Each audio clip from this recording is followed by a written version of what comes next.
cambio de era. La gran política y la gran economía van siempre en la mano. En muchos países las elecciones ya no son un tema meramente nacional o político, sino que también han adquirido una dimensión económica. Esto es especialmente cierto en países como Estados Unidos. Dicho esto, es fácil ver por qué Donald Trump es un 90% una reacción inevitable a la política exterior de Estados Unidos y seguramente también a la política interior, porque hoy en día la línea que separa lo interior de lo exterior se ha desdibujado mucho. La soberanía nacional ha sido sustituida poco a poco por la soberanía empresarial, nutridas inicialmente por el Estado, las principales empresas transnacionales, instituciones financieras globales y comunidades internacionales en línea se han vuelto lo suficientemente potentes como para reivindicar políticas independientes y en algunos casos dictar las necesidades y oportunidades de países enteros, incluido Estados Unidos. Estos actores que no son estados son los que dan forma a la actual agenda global. China, posible rival de Estados Unidos, se ha transformado en un gigante económico gracias a la globalización neoliberal y puede que pronto ejerza presión para llevar a cabo una redivisión geopolítica del mundo. Lo que estamos viendo hoy en día en el escenario global está tan relacionado con la geografía como en la política. Se está creando un nuevo orden en el que la geografía y el dinero están demostrando ser los triunfos definitivos de la baraja. La geografía se ha convertido en el principal factor en la toma de decisiones económicas. La geografía está generando la primera gran grieta política. La guerra por los cada vez más escasos recursos naturales ha empezado, por no hablar del agua y la comida, en una era de explosión global de la población. Todos sabemos lo que sucede en Oriente Medio. Los regímenes laicos están siendo constituidos por fuerzas antimodernidad. La elección del caos controlado como política exterior por parte de los demócratas estadounidenses ha tenido un papel importante en la destrucción de estos regímenes laicos y ha contribuido a la barbarización de grandes territorios y a dar la vuelta a la historia.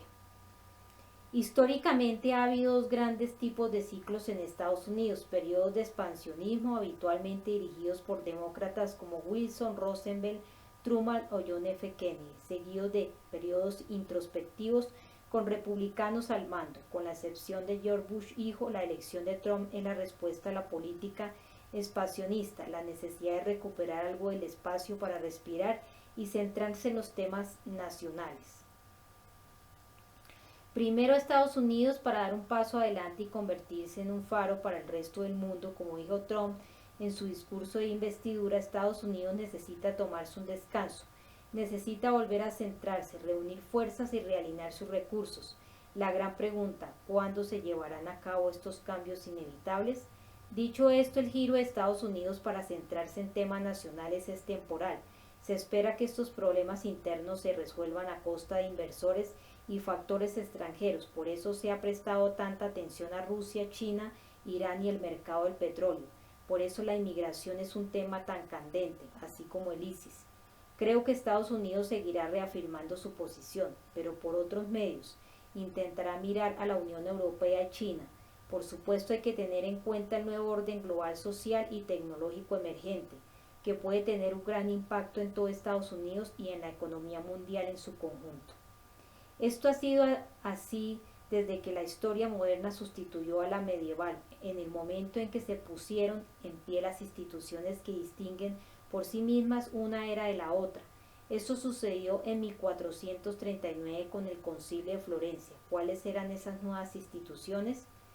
1. El concepto de las repúblicas modernas bajo el gobierno de la ley natural. 2. El papel central del cultivo de las ciencias y el progreso tecnológico como el mandato otorgado por la república.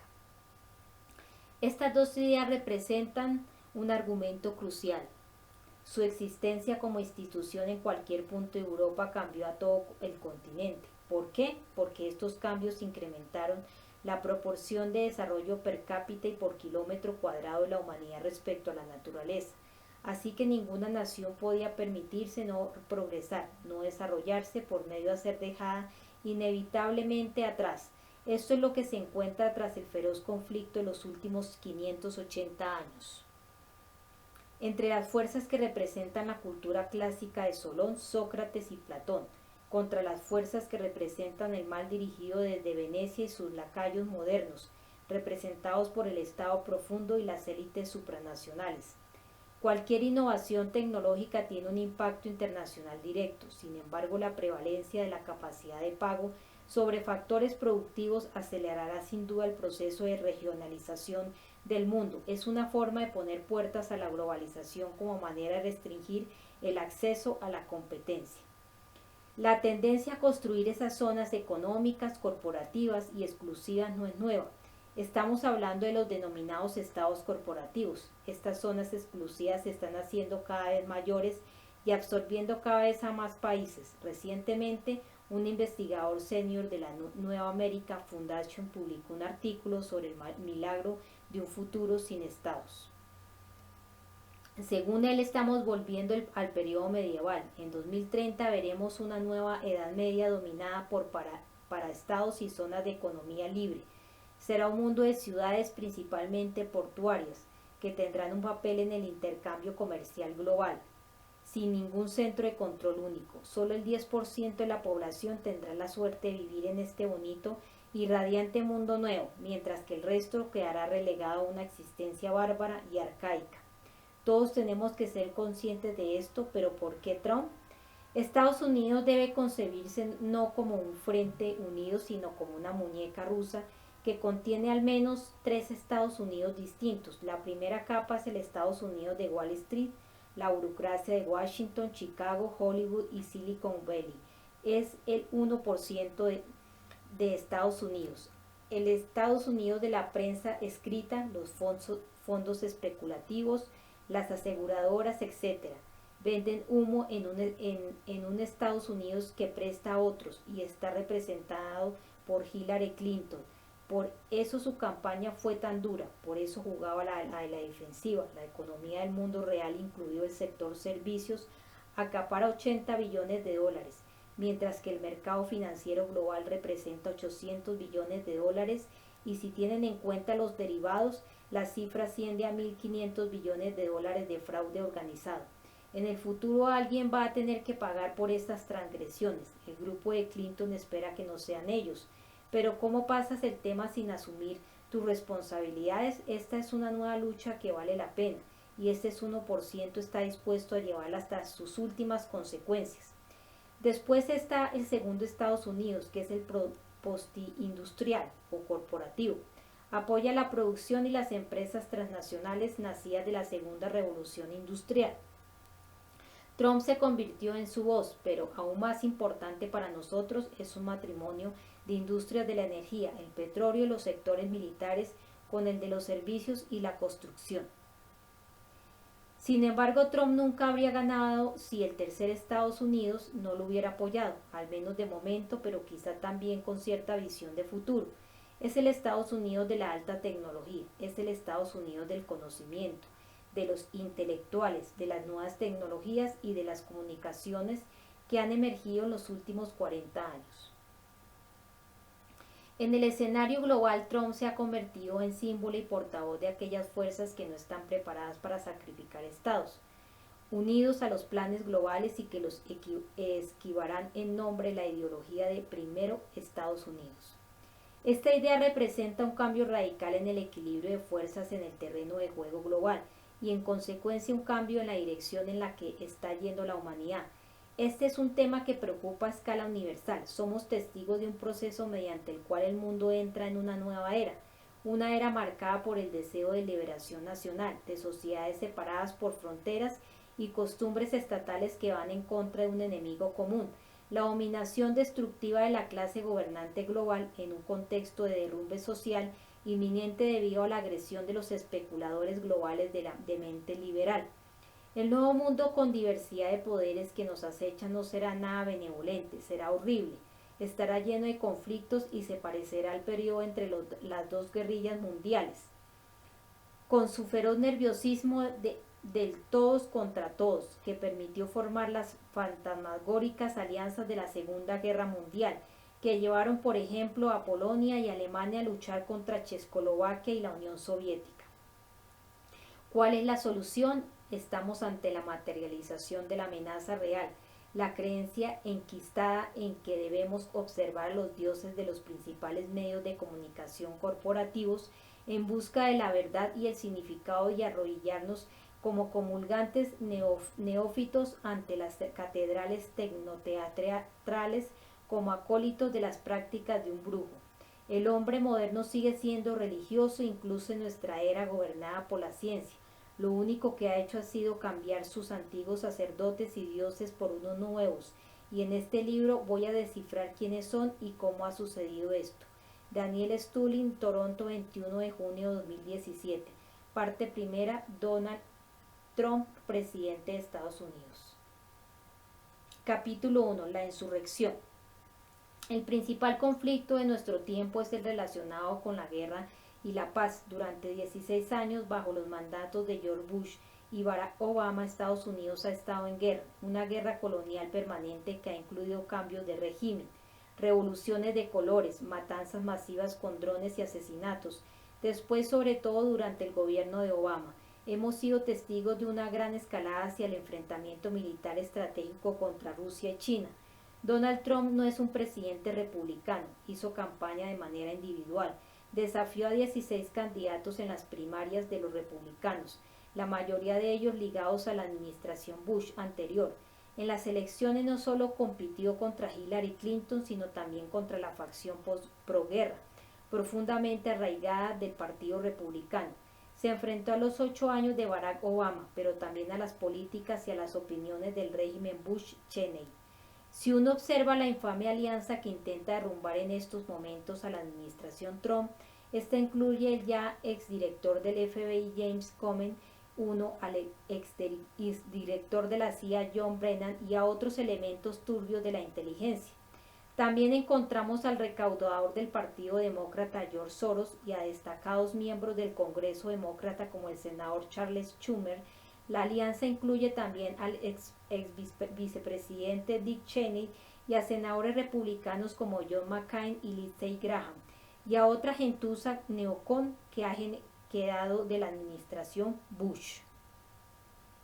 Lo que tienen en común todas estas instituciones e individuos es que están locamente dispuestos a devolver a Estados Unidos al camino de una escalada militar contra Rusia y China. A primera vista parece evidente que el núcleo del aparato para hundir a Trump son los neocon de la derecha, o más bien como se les suele llamar actualmente el fenómeno del Estado profundo. Sin embargo, esta caracterización, aunque acertada hasta cierto punto, es en última instancia superficial, en el sentido de que no indaga en la naturaleza más íntima del mal organizado que ha dominado de forma creciente las instituciones nacionales de Estados Unidos desde el asesinato del presidente Kennedy y más en concreto desde el ataque del 11 de septiembre de 2001. La naturaleza real de la bestia que ahora amenaza tanto al gobierno constitucional de Estados Unidos como a la paz mundial es el Imperio Británico. En realidad estamos combatiendo al Imperio Británico moderno, un imperio cuyos intereses geopolíticos más preciados se ven amenazados por la independencia sin control del presidente Donald Trump y por las iniciativas que ya ha tomado para normalizar las relaciones tanto con Rusia como con China. El Estado profundo también incluye a los últimos imperialistas del Imperio Británico que están llevando a cabo un esfuerzo frenético tanto en Estados Unidos como a nivel internacional. Su objetivo es aplastar el potencial que supone la presencia de Trump, un potencial que podría mandar a estas élites y a su homicida nuevo orden mundial post Segunda Guerra Mundial a la papelera de la historia. Este potencial va más allá de las fronteras de Estados Unidos, contra los gritos que surgen a diario desde los medios controlados por ellos y por los hombres y mujeres de Davos. El motor real del crecimiento económico ha sido desatado en el mundo por China y su alianza con Rusia y la India, a la que Japón se ha unido recientemente. Al desatar una oleada de esperanza en los países en vías de desarrollo, esta alianza podría, si Estados Unidos se uniera a ella, guiar un renacimiento humano sin límites. Los votantes de Estados Unidos, Gran Bretaña e Italia han rechazado de forma decisiva la panacea del binomio formado por el libre mercado y la globalización, la base supuestamente de la sociedad civil de todos los estados democráticos modernos. Desde la crisis financiera de 2008, Las élites de los círculos financieros se han limitado a seguir expandiendo su asalto salvaje contra los estándares de vida de su población y las leyes del progreso económico físico, mientras seguían enriqueciéndose. Su sistema financiero está condenado y podría explotar en cualquier momento, lo que desataría un caos social inimaginable en todo el mundo. La idea de que Donald Trump unirá a Estados Unidos con Rusia, China y la India en un nuevo paradigma de desarrollo económico se observa por su parte no sin acierto como una amenaza mortal a su existencia. Dicho esto, el nerviosismo extremo de las élites frente a Trump no tiene precedentes para las generaciones actuales.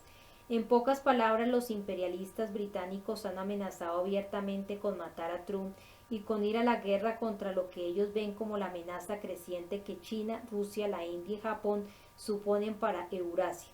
Periódicos tanto de Alemania como de Gran Bretaña, Die Zeit y The Spectator, han afirmado abiertamente que Trump dejará y tiene que dejar su puesto sea como sea, incluso aunque esto implique su asesinato. Este tipo de afirmaciones se dice que son habituales en los cócteles de Washington D.C. Han sido pronunciadas por diversas figuras de Hollywood y periodistas respetados, incluidos el rapero apodado Snoop Dogg, Perro Fisgón, que representó el asesinato del presidente en un videoclip violento que se ha emitido mucho, y Kathy Griffin de la CNN, que apareció sosteniendo la cabeza cortada de Trump. La élite también ha desatado todo su aparato de propaganda difamatoria moderna, que data de la época post-Primera Guerra Mundial y pretende empujar a las masas a una enfurecida revolución en contra del presidente. Todo esto bajo la tutela de los activistas expertos en revueltas populares y los líderes del pensamiento surgidos del Consejo Demócrata, que tomaron por asalto el Partido Demócrata después de la campaña 2008 de Barack Obama. Para entender la trastienda de este asalto contra Trump debemos tener en cuenta las dos vulnerabilidades flagrantes del decadente nuevo orden mundial post Segunda Guerra Mundial creado por el Estado Profundo. John McCain cita las violaciones de Trump de ese orden como casus belli para la insurrección que está teniendo lugar en contra del presidente. La principal vulnerabilidad de ese orden es su completo desdén por las leyes fundamentales de la física económica. Adictos a jugar con el dinero, sencillamente no saben cómo construir una economía capaz de mantener un progreso económico social sostenido. Basan su supervivencia en la esclavización continua de la población mediante propaganda, educación de muy bajo nivel, entretenimiento, drogas y guerras perpetuas. Como Roma, el modelo de imperio para el actual imperio británico, están condenados a caer. La cuestión es si toda la raza humana se desvanecerá con ellos en una catástrofe nuclear. La segunda vulnerabilidad se encuentra en la criminal historia antihumana del nuevo orden mundial en sí. Si la población entendiera de verdad lo que sucede, si se disolviera la cortina de humo, la élite no tendría escapatoria. Este breve manual básico quiere ser el primer paso en un proceso de educación urgente.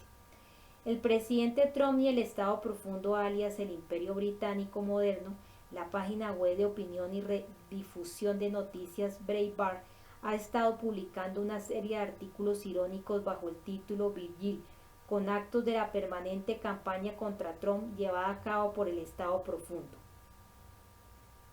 Imagina un comité central del Estado Profundo, una división de guerrillas con manifestantes, una división de medios de comunicación, una de cultura, etc. Aunque es simplista y satírico, no se equivoca.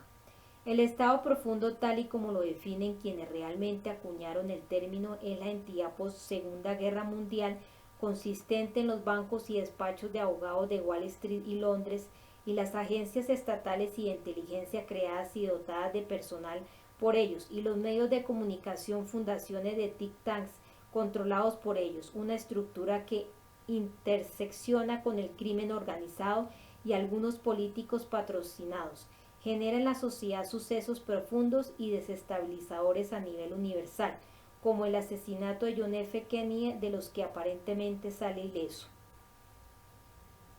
Desde la muerte de Franklin Roosevelt, el credo de esta entidad ha sido el neoliberalismo, una filosofía nihilista y sin dioses que promueve el existencialismo y el pesimismo y una forma de libertad que no es más que narcisismo, ya sea en forma del egotismo de Ayn Rand a los mantras de autorrealización de la clase profesional.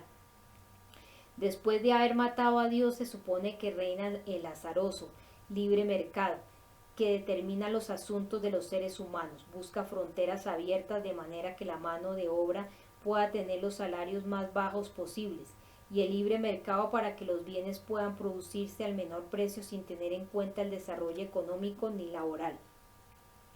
Esta filosofía está encarnada por el edicto imperial de Barack Obama. Nosotros decidimos las reglas y en las fallidas panaceas económicas de Friedrich von Hayek, Ludwig von Mises y Milton Friedman. Poco después de la Primera Guerra Mundial, la élite anglo-estadounidense se organizó para controlar el mundo mediante la manipulación de la opinión pública y modelos asociados de falsa democracia. El American Century Project, ideado por Henry Luce, creó diversos modelos de control mediante ingeniería social de la población, todos ellos puestos en práctica con la excusa de que la población estaba eligiendo su destino democráticamente. Esto es una actualización moderna del antiguo modelo oligárquico de sociedad en la que la élite saquea continuamente a una población ingenua. A pesar de lo que enseñan en los colegios, Estados Unidos nunca ha pretendido ser una democracia pura.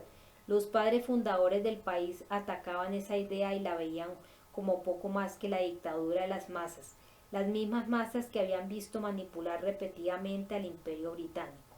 La lista de golpes de Estado y baños de sangre documentados llevados a cabo por los demócratas imperialistas desde el final de la Segunda Guerra Mundial incluirán Guatemala, Indonesia, Pakistán, Vietnam, Brasil, los Balcanes, Georgia, Filipinas, Panamá, Egipto, Irak, Libia, Malasia, la mayor parte de Centroamérica y Sudamérica y más recientemente Siria, Ucrania y Yemen.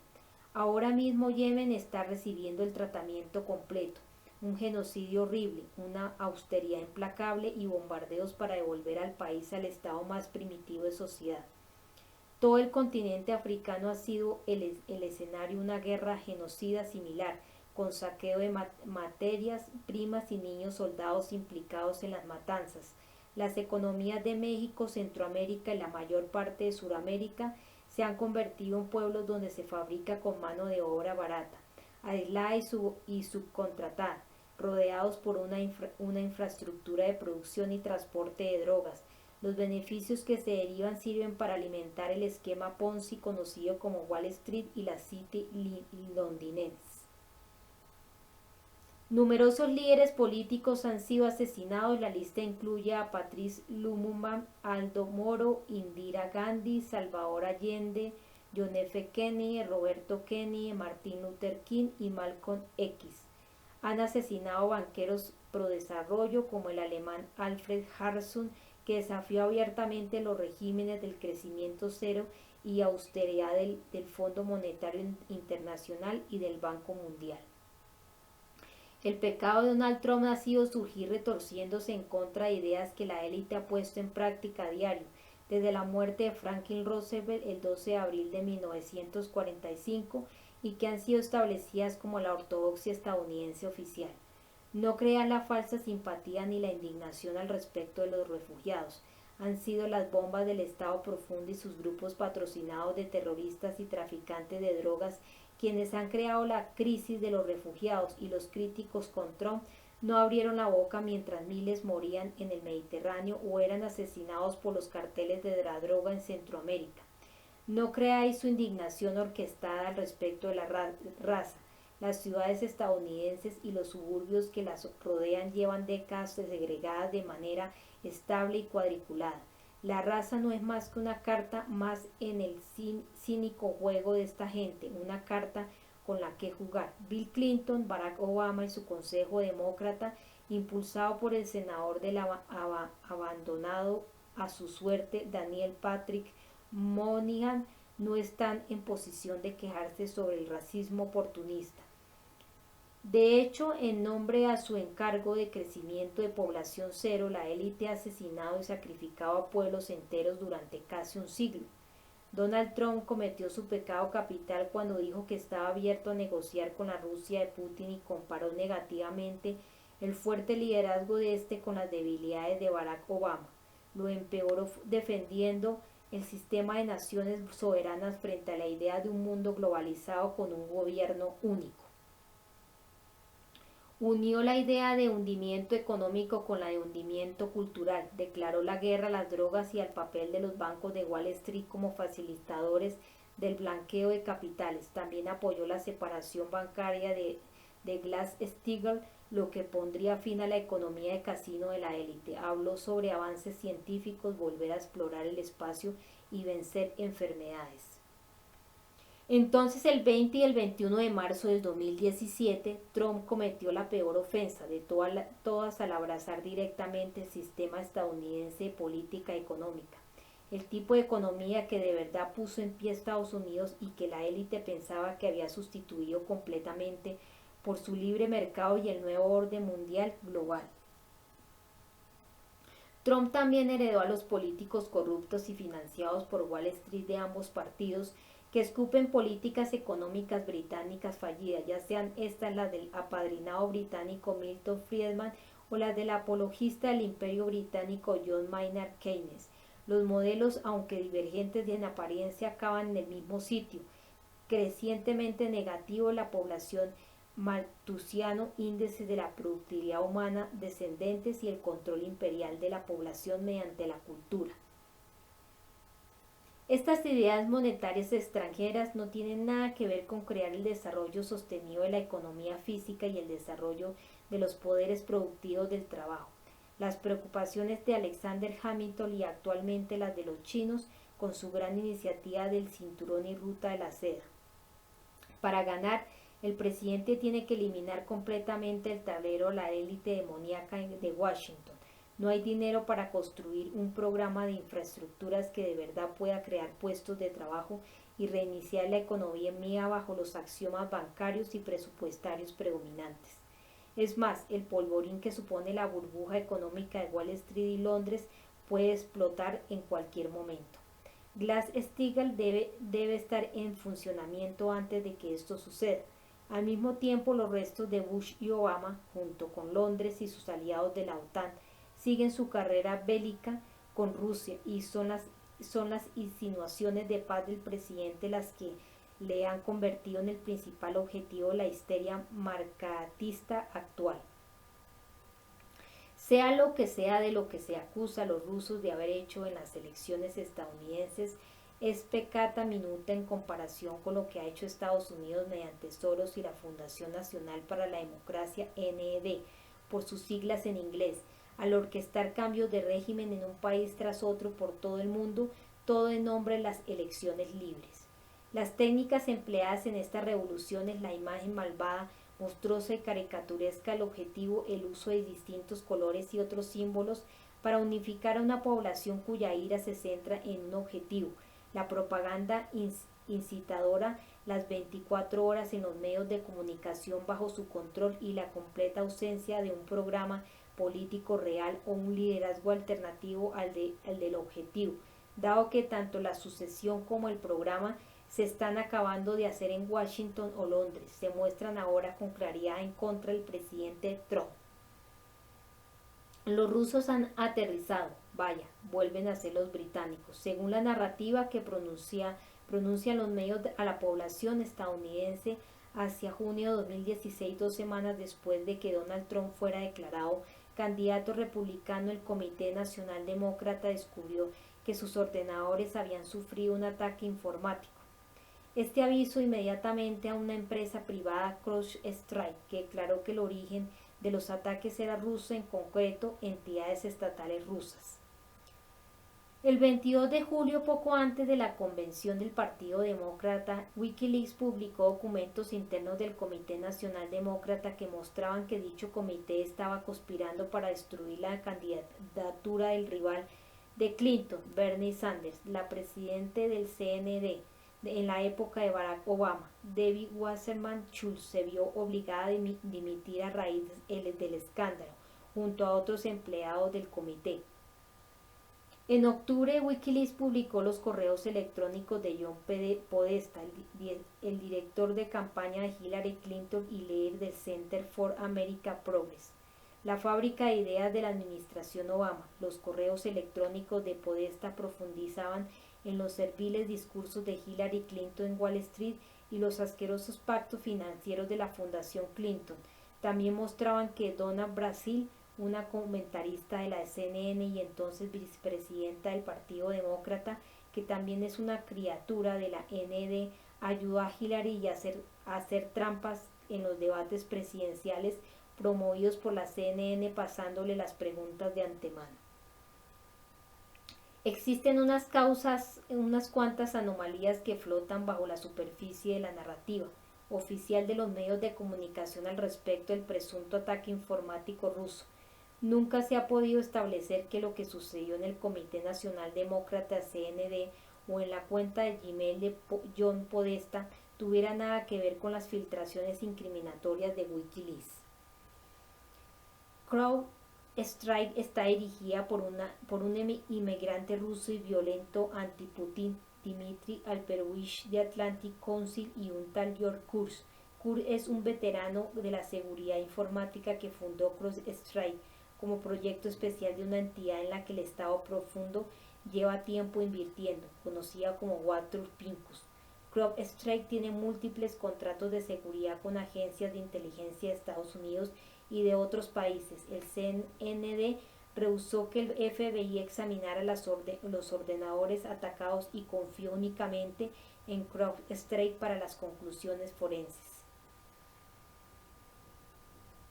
El resto de la comunidad de la inteligencia parece haber hecho lo mismo. Poco después, Alperovich afirmó que los rusos habían usado el mismo equipo para atacar al CND y a diversos sistemas de navegación de misiles del gobierno ucraniano en Ucrania, una afirmación que fue desmontada casi al momento por toda la comunidad internacional de seguridad informática. Una de las presuntas alarmas internas del CND que les alertó de que algo malo pasaba con los ordenadores fue el informe de abril de 2016 de la consultora y miembro del equipo Alexander Chalupa, de que su ordenador había sido atacado. Supuestamente estaba investigando la relación entre el entonces director de campaña de Trump, Paul Manafort, con Rusia y Putin, trabajando con periodistas y cargos de la inteligencia en Ucrania para desacreditar a Manafort y Trump. En otras palabras, era una consultora de investigación de la oposición de Clinton. Hablando en plata, una agente de la oposición que estaba reuniendo pruebas de inteligencia contra el rival de Hillary a la presidencia, trabajando con la agencia de inteligencia ucraniana y la de otros países, quienes en cualquier caso colaboraron con el MI6, la CIA, George Soros y el aparato del proyecto demócrata NED. El FBI y la comunidad de la inteligencia inicialmente no compraron las afirmaciones de la oposición sobre la interferencia rusa en las elecciones y los profundos lazos entre Trump y Rusia. El director nacional de inteligencia James Clapper, por ejemplo, afirmó que no sabía a qué venía tanto lío. Clapper hizo alusión al hecho de que la ciberguerra es algo habitual entre agencias de inteligencia, incluida la de Estados Unidos. Clapper también sabe que Estados Unidos ha intervenido para manipular elecciones en todo el mundo y se mostraba cauteloso y reticente a abrir esa puerta, dado que no había tenido tiempo para prepararse. Así, después de que su maniobra malvada contra Putin se estrellara públicamente e irónicamente pusiera la guerra y la paz directamente en el orden del día, Clinton y Obama crearon aún más filtraciones por parte de fuentes anónimas. Estas sostenían que el sistema electoral de Illinois y Arizona había recibido ataques informáticos por parte de los rusos y que los rusos eran quienes habían atacado a grandes empresas de comunicaciones incluidas el New York Times y la CNN. Estas historias aparecieron y desaparecieron de los medios públicos en muy poco tiempo. Según relatos aparecidos en los medios y el testimonio del director del FBI, Comey, el 20 de marzo de 2017, el FBI abrió una investigación de contrainteligencia en julio de 2016 sobre los contactos de la compañía de Trump con Rusia y la interferencia rusa en las elecciones. El relato de los medios de comunicación afirma que se abandonó en octubre por falta de pruebas. Comey afirmó en su declaración ante el Congreso el 20 de marzo que sencillamente se había abierto en julio y había seguido adelante. Una investigación de contrainteligencia suele implicar vigilancias a personas concretas y escuchas telefónicas relacionadas con la seguridad nacional que no se pueden mencionar por ley. La pena por revelación es de 10 años de prisión, según la orden ejecutiva 12.333 que regula la mayoría de estas vigilancias. Los agentes pueden mentir sobre su existencia para proteger a las fuentes y los métodos. En octubre y noviembre de 2016 se empezó una nueva escalada en la campaña de demonización de Trump-Putin. El equipo de investigación de la oposición Obama-Clinton puso en circulación un informe sórdido y escabroso que afirmaba que el presidente electo practicaba actos sexuales perversos cuando estaba en Rusia y que como consecuencia de esto estaba siendo chantajeado por Putin. El informe daba a las afirmaciones públicas de la candidata Clinton y a un rumor de campaña que circulaba por Washington que afirmaban que Donald Trump era un candidato con intereses ocultos, que era una marioneta de Putin. El 29 de octubre, Harry Reid, el político estadounidense actualmente retirado que había sido senador por el Partido Demócrata en Nevada, fue al Congreso a declarar que el FBI estaba reteniendo información devastadora sobre las relaciones entre la campaña de Trump y Rusia, y que él había recibido sesiones informativas confidenciales al respecto. El sórdido informe también aportaba numerosas alegaciones que respaldaban las afirmaciones sobre la falsa interferencia rusa en las elecciones, así como nuevos datos sobre los presuntos lazos de Manafort 19 con los rusos. Aquel informe tenía tan poca credibilidad que la mayoría de las agencias de noticias, que en cualquier otro caso se tragan cualquier dato que les den sobre Trump, se negaron a publicarlo. Pero entonces, en enero de 2017, Buffett, que había publicado con regularidad historias sin elaborar de la oposición Clinton-Obama, publicó íntegramente el falso sórdido informe. La comunidad de la inteligencia de Estados Unidos, en concreto al morboso gran inquisidor de Obama, el jefe de la CIA John Brennan, procedió a darle credibilidad y filtró que tanto el presidente electo Trump como el presidente Obama habían sido informados de su contenido.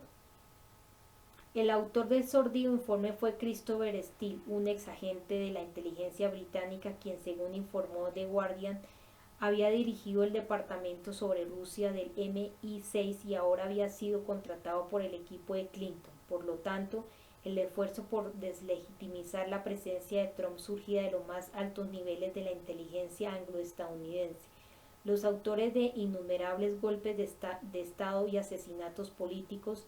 Esto vino acompañado por valoraciones oficiales unánimes que no aportaban ningún dato por parte de la comunidad de la inteligencia de Estados Unidos, que arrastraron a regañadientes tanto a la FBI como a la NSA.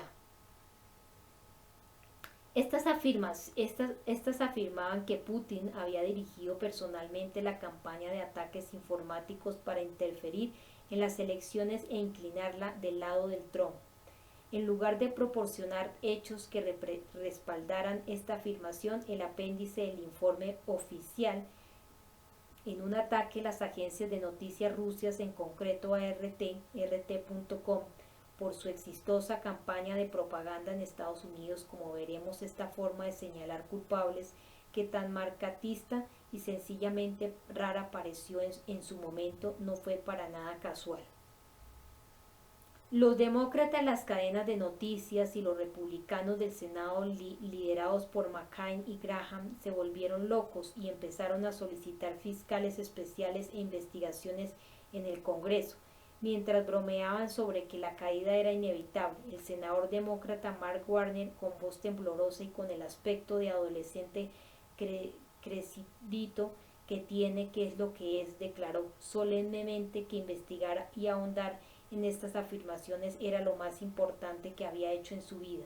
Otros demócratas y medios de comunicación afines como Thomas Friedman del New York Times, claramente enloquecidos, afirmaron que Rusia había cometido un acto de guerra, presumiblemente en un intento de invocar el artículo 5 del Tratado de la OTAN. Sin embargo, Bill Binney, uno de los mejores analistas de la historia de la National Security Agency, NSA, afirmó desde el comienzo que lo del SND no podía ser un ataque informático, tenía que ser una filtración.